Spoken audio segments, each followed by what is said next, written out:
quand vous pensez à votre rapport d'activité aujourd'hui, est-ce que vous dites: «Il faut que je m'en débarrasse» ou est-ce que, vous le voyez positivement? Je pense qu'il faut se dire, après la lecture des 8, 20 ou 40 pages, qu'est-ce que le donateur va retenir? D'ailleurs, est-ce que vous rajoutez directement, des call to action dans le rapport d'activité? Bonjour à toutes et à tous, nous sommes ravis de vous retrouver pour un 5e épisode de Fundraising décomplexé et aujourd'hui parmi les questions qu'on a reçues et qu'on a choisi de vous partager, et de discuter, en séance, avec vous en live, le sujet du rapport d'activité. Alors pourquoi le rapport d'activité? Parce qu'en fait, quand on en a discuté avec, des clients, en fait, le sujet qui revient, c'est bon, le rapport d'activité, c'est quand même quelque chose qui est obligatoire à faire, même si c'est pas inscrit, dans vos bon déjà c'est inscrit dans vos statuts, mais même si c'est pas inscrit dans vos statuts, il y a pas mal de choses à communiquer et c'est souvent perçu, selon, on va dire, vos propres mots, sans être vulgaire, comme quelque chose de pas très fun, à réaliser et même un peu casse-pied et on n'a pas trop envie de le réaliser. Pour autant, nous, ce qu'on perçoit, c'est de transformer cette, on va dire, obligation qui paraît un peu institutionnelle en une vraie opportunité de collecte de dons et pour ça, c'est chouette parce que, il y a Sylvain et Delphine qui déjà, connaissent très bien, l'édition des rapports d'activité et en plus ont repéré, des bonnes pratiques et des super, voilà, leurs benchmarks ont repéré des super pratiques qui ont été, réalisées pour que justement, en faire quelque chose de fort sympathique pour la collecte de dons, le rapport d'activité. Donc avec moi aujourd'hui Sylvain et Delphine. Est-ce que vous souhaitez nous en parler un peu plus? Delphine, Sylvain, tu veux commencer ou comme tu veux? Alors moi j'ai envie de commencer par vas-y. donner un indicateur, en fait. Alors effectivement, les rapports d'activité, c'est pénible à réaliser, comme tu l'as bien dit, Ophélie. Pour moi, l'indicateur, pour savoir si vous l'utilisez correctement ou non, c'est de se dire, dans votre tête, quand vous pensez à votre rapport d'activité aujourd'hui, est-ce que vous dites: «Il faut que je m'en débarrasse» ou est-ce que, vous le voyez positivement? Je vous dis ça parce que il y a pas très longtemps, moi, j'ai eu un rendez-vous avec, une responsable de collecte pour un premier rendez-vous et à la fin de l'entretien, elle me dit: «Attendez, 2 secondes» et là, elle se retourne et elle ouvre, une porte derrière elle et là, je vois, 6 cartons avec des tonnes de rapports d'activité de l'an dernier et elle me colle un rapport sous les bras. En gros, ça voulait dire qu'elle voulait s'en débarrasser, quoi et c'est souvent ça, on le voit dans les associations. Il y a le rapport d'activité qui est dans des cartons, il est super beau, il est énorme et les gens, ils ont envie de s'en débarrasser. Donc le premier truc, c'est ça, c'est déjà si vous êtes dans une optique, il faut que je me débarrasse de ceux de l'an dernier ou j'en imprime le moins possible, c'est que, vous êtes quand même, mal parti. Alors qu'en réalité, il y a énormément de façons de se servir, positivement d'un rapport d'activité, aussi bien d'un rapport d'activité récent que d'un plus ancien, d'ailleurs.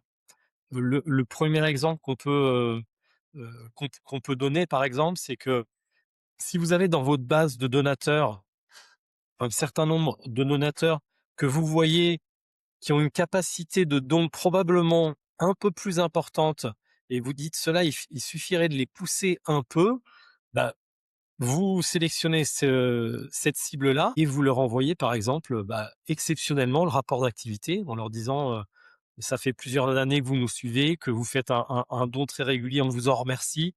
Et cette année, de façon un peu exceptionnelle, je tenais à vous partager ce rapport avec un petit mot perso. Bah, ça, typiquement, c'est une façon intelligente d'utiliser un rapport d'activité. Voilà, après, on Et va quand vous tu dis donner d'autres exemples. un petit mot perso, c'est-à-dire, de quelle façon là, tu l'imagines dans Bah, ce alors cas-là? ça dépend en fonction de l'échelle, quoi. Évidemment, déjà, il faut pas que ça coûte trop cher l'envoi. Ça dépend si jamais, on l'envoie par exemple à 40 donateurs, bah, on peut faire un petit mot perso. Si jamais c'est des donateurs qui donnent, je sais pas 500 €, on aimerait qu'ils donnent plus, peut-être moins, peut-être ils donnent 200 €, on aimerait qu'ils donnent un peu plus et les remercier de façon un peu exceptionnelle et je fais un petit mot manuscrit pour ça. Ça va pas me prendre, tant de temps que ça et sinon Delphine, ça peut je être crois d'ailleurs que tu utilises cette stratégie-là de Oui, sélectionner vraiment les pour un de nos donateurs, clients, auxquels on tu envoies. sélectionne, les plus gros donateurs et on leur envoie, alors là, ils sont un peu plus que 40, donc le mot n'est pas manuscrit, mais on leur envoie de façon, individuelle, le rapport d'activité pour les plus gros donateurs de cette association-là. Donc ça, c'est intéressant. Sylvain, toi, tu es parti sur l'axe, de comment on peut adresser le rapport à nos différentes, cibles. Mais, est-ce qu'en amont de tout ça, l'idée c'est pas de se dire: «Quand je fais mon rapport d'activité, de quelle manière je vais pouvoir le réutiliser sous différentes formes?» À partir du moment où j'ai pondu mon gros rapport avec tout mon contenu de 10, 12, 20, 30 pages, je ne sais pas, comment je peux capitaliser sur ce contenu pour le décliner sous différentes formes et qu'il soit réutilisé sous différentes formes? Là, ça rend déjà l'exercice un peu plus attractif de se dire, «Je capitalise pas sur un gros travail de 20 de X pages qui me prend du temps, qui est pénible, qui est obligatoire et je peux capitaliser sur ce temps-là pour ensuite décliner et utiliser ce contenu-là pour sous différentes formes». En fait, par rapport à ce que tu dis Delphine, c'est vrai. On sait que tous ceux qui font, du marketing direct, donc du print et même d'ailleurs toutes les opérations digitales, on a besoin à chaque fois d'informations assez précises. Donc, alors évidemment, il y a la question du budget, mais il y a le nombre de personnes aidées par le nombre de bénéficiaires. Je sais pas, en fonction du projet, ça va être la superficie, ça va être, des photos exactes du lieu où ça se passe. On a toujours besoin de beaucoup d'informations et ce temps d'information, c'est tout souvent un temps important. C'est-à-dire, nous, on accompagne quand même beaucoup d'assauts et de fondations et ce temps de collecte d'infos, c'est rarement, 2 jours, 3 jours. En réalité, ça met généralement, ça on se prend une semaine dans la vue, 2 semaines dans la vue.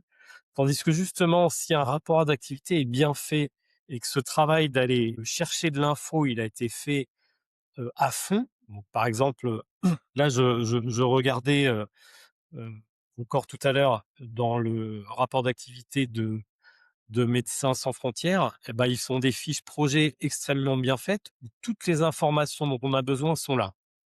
Ils ont mis du temps à le faire. N'empêche, qu'est-ce que ça veut dire? Ça veut dire qu'une fois qu'ils veulent faire pendant l'année des opérations, digitales, des emailing, faire des campagnes, de pub, et ben, ils ont qu'à aller, «pomper» entre guillemets dans leur rapport d'activité. Donc on peut aussi le voir comme ça, c'est-à-dire que tout l'effort fourni pour aller chercher l'information la plus qualitative possible, et ben ça peut être un gain de temps énorme tout au long de l'année. Donc c'est pas facile à se mettre dans cet état d'esprit, mais au lieu de voir le rapport d'activité comme, un produit final qui montre ce qu'on a fait et qui valorise ce qu'on a fait en fin d'année, le voir plutôt comme, heu, une source de démarrage et de toutes les sur laquelle peuvent se reposer toutes les campagnes de l'année. Alors, évidemment, c'est jamais possible comme ça, c'est un peu en rêve, mais, à 70 ça peut fonctionner et on peut vraiment gagner beaucoup de temps. Mais Donc, ça veut dire que dans ce que tu dis, moi j'entends quand même une notion de timing. C'est-à-dire qu'à quel moment, finalement, ton rapport d'activité est produit? À quel moment tu l'envoies? Parce que c'est d'ailleurs 2 choses différentes. C'est, la différence parce que tout à l'heure on parlait du ciblage à qui tu l'envoies. Est-ce que vous différenciez le timing de quand est-ce que ce rapport d'activité est produit et quand est-ce que vous l'utilisez, pour l'envoi et aussi pour finalement faire du ce que moi j'appellerais du nurturing, à vous écouter du nurturing ou du repurpose content, en réutilisant tout le contenu pour, au cours de l'année? Le top départ du rapport d'activité, c'est souvent lié à la clôture des comptes, puisqu'il y a quand même les informations financières qui paraissent dans ce rapport. Donc, c'est lié donc à cette fameuse clôture des comptes et ensuite, le temps de travail et de préparation et de remontée d'infos dont parlait Sylvain qui peut être plus ou moins conséquent selon la taille de l'association. Et après, après c'est en fonction de sa stratégie de communication. Est-ce qu'on donne des informations, en fin d'année pour justement se projeter dans l'année suivante en n'ayant pas du tout un discours en utilisant «nous», mais plutôt «grâce à vous, on a fait ça cette année et on va pouvoir faire ça l'année prochaine»? Est-ce que, c'est quelque chose un élément de réassurance dans une collectif par exemple, où on joint un document au grand donateur sur ce qui a été fait l'année précédente? Voilà, ça dépend un peu, de la taille des assos, de ce qui est, de la façon dont sont informés les donateurs. là, dans les clients avec qui on a la chance de travailler, Delphine, sans donner de nom, on en a un qui a une fondation qui soutient de très beaux projets avec des montants relativement importants. Par contre, qui soutient pas beaucoup de projets. Résultat, on arrive à produire avec eux un rapport d'activité qui est petit. Je crois qu'il fait une douzaine de pages, donc c'est quand même très léger. Par contre, l'avantage, c'est que comme il est léger, je crois qu'il fait même 8 pages, on s'en sert pour un mailing. Donc on en fait un mailing, en fait, de ce rapport d'activité, carrément. Donc là, c'est un usage possible du rapport d'activité et ça fonctionne très bien. Et ça Ouais. ça fonctionne très bien parce qu'il est aussi très tourné témoignage. Et c'est le fameux quand je disais: «Grâce à vous» et pas le discours du «nous», c'est-à-dire que c'est très tourné vers, alors des on décline les sommes d'argent allouées aux différents projets, mais c'est très tourné témoignage et très illustré. Donc on se projette beaucoup et le donateur comprend bien à quoi ont été utilisés les dons. C'est pas juste 3 pour, X, chose, 2 pour c'est pas factuel. Et c'est pas tourné, «Nous avons fait, nous avons fait, nous avons fait». C'est vraiment, dans la projection et l'utilisation des dons. En fait, faut pas le voir comme, «Faut que je rende ma copie, c'est obligatoire», comme si c'était un truc, je sais pas, même qu'on rend, à l'État et du coup c'est bon, j'ai rempli mon formulaire administratif, avec toutes les informations qui va bien, mais vraiment le penser comme, un prolongement de la relation, en fait, avec ces donateurs et ou avec lesquels on s'adresse, avec lesquels on va utiliser, bah, du storytelling, la stratégie de communication. Du coup, là, on parle du fond, mais ça va aussi sur la forme. Enfin, j'entendais 8 pages, mais en fait, entre 8 pages et 40 pages, il y en a peut-être un qui donne aussi plus envie d'être lu que l'autre parce que si en plus c'est long et fastidieux d'aller chercher des informations, pour produire quelque chose de conséquent, mais qu'en plus c'est même pas lu derrière, je suppose qu'il y a aussi une partie, forme qui joue énormément, dans juste ne serait-ce que donner envie de le lire et d'être embarqué, quoi. Je pense qu'il faut se dire, après la lecture des 8, 20 ou 40 pages, qu'est-ce que le donateur va retenir? Et donc si le donateur a été noyé dans trop d'infos, c'est pas forcément la bonne solution, mais s'il a retenu les quelques grands chiffres qu'on voulait mettre en relation ou quelqu'un ou un témoignage fort ou qu'il est capable de restituer deux trois points forts, c'est que le rapport a été bien fait. Ah, Sylvain, On t'entend plus, ton tu Sylvain. es en mute, mais tu es en train de nous partager quelque chose à l'écran. Voilà. On a hâte de savoir ce que tu nous Voilà et donc ça voilà, je viens de le prendre là, c'est sur Médecins sans frontières, vous voyez, qui font un rapport. Alors ça paraît très simple, mais en réalité, si vous êtes responsable de collecte en asso, vous savez que c'est pas si simple que ça d'aller collecter toutes ces petites infos, le nombre de Vas-y, Mmh. consultations tu à zoomer ambulatoires, un peu plus, pour ouais, voir? le nombre de consultations, le nombre de naissances, toutes les informations, la petite carte, les dépenses en millions d'euros, donc en fait, tout ça, ça demande vraiment du travail en réalité, mais ça peut servir énormément ensuite. Alors j'ai pris d'autres petits exemples. Très souvent, on a effectivement des cartes qui sont insérées. Là, ils ont fait par exemple une page très graphique où ils mettent, leurs résultats, heu, chiffrés. Voilà, une page entièrement graphique. Alors, inutile de dire que ça, sur les réseaux sociaux, c'est hyper pratique. C'est-à-dire que Ouais, ça mais peut, mmh, ça mais peut alimenter plusieurs posts pendant l'année, donc ça. Truc très bien, Secours catholique, dans 4e page du rapport, au lieu de partir sur des chiffres, ils sont le Secours catholique et directement ils embrayent avec le témoignage des acteurs et ça, typiquement, pareil, c'est une mine d'or, en fait, ensuite pour des campagnes, voilà. Il y a un certain nombre d'autres, exemples. Là, ils ont fait toujours le Secours catholique. Ils ont fait une double page rétrospective de l'année. Là, j'ai pris le rapport 2024. On est en page de gauche et page de droite, vous voyez, ça continue 12 juin, 12-15 juin, 14 septembre et pareil en dessous, ils ont mis des infos. Bon là, c'est un peu lourd, heu, mais vous oui, voyez, en parce tout que cas, j'allais dans dire là, rétrospective, c'est pareil, c'est aussi tout est une question pour moi d'exécution. Tu peux te dire: «Bah si, c'est bon, j'ai fait une rétrospective», mais comment est-ce qu'elle a été, exécutée? C'est-à-dire, est-ce que là, finalement, ils ont pas tout mis, tout ce qui s'est passé dans l'année, mais ils ont choisi quelques points précis et du coup qu'ils ont mis en avant de matière visuelle pour rejoindre ce que disait Delphine de, bah, quand tu fermes, est-ce qu'en fait ton objectif c'était d'être exhaustif ou juste, bah, quand tu as fermé le rapport, qu'est-ce que tu as retenu? Parce que c'était pas non plus trop lourd en fait et que, parfois on peut être finalement tenté de vouloir tout dire et c'est pas forcément, non plus, stratégique, au-delà des informations, obligatoires, j'ai envie de dire, à retrouver, c'est comment on joue avec ça pour les mettre en page, donc de manière graphique pour que ça te donne envie d'être lu, qu'on se tape pas un pavé et puis qu'on retienne quelque chose, quoi.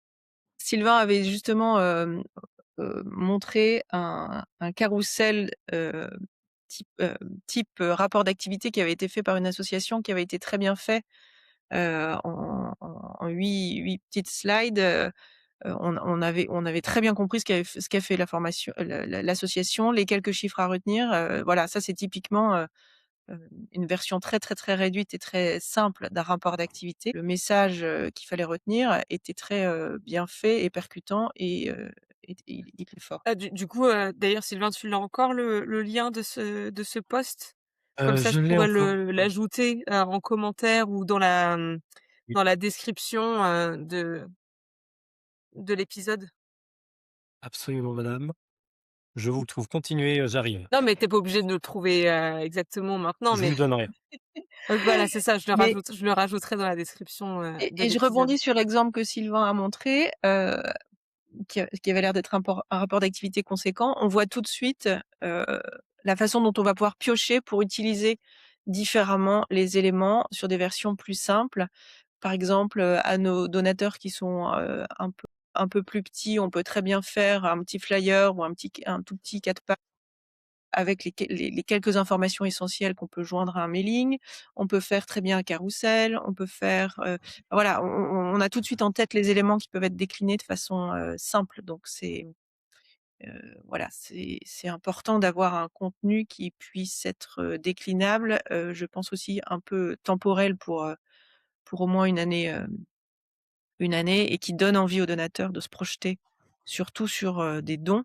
Parce qu'il ne faut Oui, pas oublier oui. aussi qu'on parle de nos donateurs et que c'est le don qu'on a en tête. Alors, après je crois qu'il y a aussi, enfin on voulait vous en parler un petit peu, mais c'est aussi la façon dont on peut l'utiliser. Donc évidemment, il y a, sur les réseaux sociaux, post, en faisant un carrousel, là, je vais vous donner le lien dans le chat maintenant Et moi je le mais il y a aussi rajouterai plein. dans la description de l'épisode pour, ceux qui nous regardent depuis YouTube. OK. Et mais il y a aussi plein d'autres usages auxquels il est important de penser. Par exemple, si jamais, vous commencez à faire une collecte, heu, auprès de grands donateurs, que vous avez des ambassadeurs qui vont aller visiter, des grands donateurs, bah, c'est super bien d'avoir un rapport d'activité. Mais là encore, l'idée, c'est pas de s'en débarrasser. Surtout, quand vous avez des ambassadeurs qui savent pas forcément encore très bien s'y prendre avec un grand donateur. Ils peuvent très vite se dire: «Bon, je présente le projet rapidement, je dépose le rapport d'activité de 150 pages et je m'en lave les mains et je pars le plus vite possible». Ce Non, que ce que vous prenez le rapport d'activité, regardez ce qui peut intéresser le grand donateur à l'intérieur. À la limite, vous mettez quelques marque-pages et vous lui remettez disant: «Regardez, dans ce rapport d'activité, j'ai vu que tel projet pourrait vous intéresser ou ça fait référence à telle discussion qu'on a eue au téléphone la dernière fois. Je tenais à vous l'apporter». Il faut le valoriser, quoi. C'est pas quelque chose, surtout que c'est un objet, volumineux. Donc ça, typiquement, dans une collecte grand donateur, c'est quelque chose qui a du poids. Ou alors un autre exemple, là où ça peut être, vraiment ultra pertinent, vous avez quelqu'un qui vous contacte parce qu'il envisage peut-être de, mettre l'assurance vie, de vous mettre comme, bénéficiaire de l'assurance vie ou alors qui envisage peut-être même de faire un leg et ben, typiquement le rapport d'activité ça a du poids. Parce que face à un leg, vous allez pas envoyer un flyer, avec 3 pages volantes, qui raconte que depuis 1965, vous aidez 3 pelés intondus. Vous allez lui donner quelque chose qui a de la valeur et donc typiquement le rapport d'activité. que tu veux dire, c'est qu'il faut vraiment que ça donne envie de donner, c'est ça? Que ce Ouais. soit vraiment ton élément à la lecture du rapport, que s'il y avait une hésitation, que ça soit convaincant, que ça puisse vraiment envie de donner. Et C'est d'ailleurs, est-ce que vous rajoutez directement, des call to action dans le rapport d'activité? Est-ce que genre vous le parsemez en fonction vous pensez même des en en fait directement dans le rapport Non, non, d'activité ou non. pas forcément? On est vraiment, on est vraiment plutôt c'est vraiment une opération transparence. C'est une opération, on met tout sur la table, mais on n'est pas d'abord là pour demander de l'argent. Ça doit provoquer ça, justement parce qu'il y a de la confiance. On se dit: «Mais les gars, ils ont fait ce travail énorme». Ça veut dire qu'ils ont été chercher l'info, ils ont été vérifiés. Ils nous ont remonté ça. En plus, ils le font d'une façon qui est agréable à lire. Tu toutes les questions que je me pose, Quand je suis en train de lire, ils y répondent. Bah, ça me donne envie de faire un don, quoi. Mais c'est pas l'objectif premier. On c'est plutôt un support, relationnel ou, voilà, un élément, marketing dans la relation. Mais c'est pas voilà, moi je mettrais pas des call to action dedans, sauf évidemment, il peut y avoir une page assurance vie, il peut y avoir une page, don régulier, hein. Ça n'empêche pas. Puis, comme on l'a dit, là, nous, on l'utilise dans certains mailings. Donc, dans ces cas-là, c'est accompagné d'une lettre avec un coupon, hein, il y a pas de problème. Mais le rapport en lui-même, c'est plutôt du remerciement, de la transparence et de la confiance. Le call to action, quand on le met, il est plutôt à côté que dedans. Oui, c'est ça. Donc ça rejoint sur, ça va faire le call to action, il va être en rendez-vous avec le grand donateur, il va Oui. être, sur la lettre qui accompagne le mailing, il va être dans la description du post, carrousel, sur les réseaux sociaux. Ça va être en accompagnement. C'est de la Oui. façon dont on va s'appuyer, en fait, sur ce rapport d'activité, pour le diffuser en fonction des canaux. C'est aussi un autre, je veux dire, c'est aussi une excuse quand on a fait un travail, alors ça dépend évidemment de la taille de votre structure, mais quand on a fait un travail où on a pris le temps d'analyser, de remonter des infos sur tout ce qu'on a fait tout au long de l'année, c'est aussi une occasion de dire, «Attendez, communiqué de presse, notre rapport d'activité, on s'est rendu compte que cette année, il y a une hausse de la pauvreté, de machin». On le voit chaque année. C'est pour ça que les grosses fondations créent des observatoires et des choses comme ça. Mais même avec votre rapport d'activité et à votre petite échelle, le rapport d'activité, c'est aussi une occasion d'aller contacter, les médias, de faire un communiqué de presse, parce que vous avez des choses à dire et vous avez des preuves, en fait. C'est toujours pareil, c'est, preuve, de la confiance et c'est super important pour les donateurs, surtout Et aujourd'hui. et je rajouterais même qu'en interne, le fait d'être un peu, entre guillemets, «obligé» de prendre ce temps de rassembler ces informations et de faire ce travail de rapport d'activité, hem, ça met forcément des choses en lumière. Vous êtes toujours happé dans votre structure par, de l'opérationnel, par, voilà, plein de choses et les temps pour se poser sur ces documents-là est pas toujours, simple. En tout cas, on le voit dans pas mal d'associations et le fait de faire cet exercice-là, c'est intéressant parce que ça peut faire ressortir des choses, qu'on avait, qu'on pensait de façon sous-jacente, mais de façon très, nette, soit avec des chiffres, soit enfin voilà, c'est l'exercice est intéressant. Ça peut aussi être l'occasion d'un webinaire, hein. Une rencontre avec les donateurs, tout simplement. C'est tout à fait aussi Un peu en lien avec finalement ce que tu disais sur, parler aux médias. C'est-à-dire que même, voilà, une association qui agit en local, peut-être qu'elle a fait quelque chose qui fait la différence, sur le territoire, soit en proximité et ça, c'est des sujets qui vont intéresser, les journaux, les médias locaux pour relayer l'information, pour dire qu'en fait, ils ont une contribution, plus large, voilà, à la société et c'est encore une fois pas parler de soi pour faire un compte rendu administratif, mais dire voilà, ce qui change la donne et du coup qui peuvent aussi être relayés qui peut être relayé dans les médias parce que c'est entre guillemets «une information, grand public», qui serait intéressant de diffuser et s'appuyer, c'est de mutualiser, les forces, en disant: «Bah, si j'ai fait cet exercice-là pour les médias, ça veut dire que c'est cette même information de notoriété publique pourrait intéresser mes propres donateurs» et donc effectivement, soit leur envoyer un courrier ou un message ou un webinaire et quand je dis «ou», c'est même le «et» parce que dans le sens où depuis tout à l'heure, on dit, c'est pas du tout exclusif, au contraire, c'est vous avez passé déjà du temps à le créer, donc du coup, essayez de maximiser sa diffusion. En général, en communication, on dit qu'il faut passer 20 du temps sur la création du contenu et 80 sur sa diffusion. Ça paraît énorme, dit comme ça, mais en fait, c'est ça qui fait vraiment la différence parce qu'un super beau, rapport d'activité, mais qui reste, comme tu dis, dans des cartons, enfin, comme dit Sylvain, dans des cartons, en fait, juste, ça sert à rien, quoi. C'est trop dommage. Et d'ailleurs, moi, enfin, ce que je retiens aussi de ce que vous avez dit, c'est que pas besoin non plus de faire 40 pages. Enfin, vous avez quand même dit que même 8, 12 pages, ça peut être suffisant. Parce que je me mets à la place, voilà, des personnes qui nous écoutent et qui se disent: «OK, bon, ben, moi, je suis pas Médecins sans frontières, je suis pas le Secours catholique, c'est beau, mais comment est-ce que moi j'arrive à me projeter dans ce que vous dites, quoi?» Tout à fait. je crois qu'on s'est tout dit, hein. Bah et puis, bah, voilà, peut-être finir sur, dans j'avais envie de rebondir Delphine quand tu disais, bah, ça permet de faire ressortir des choses.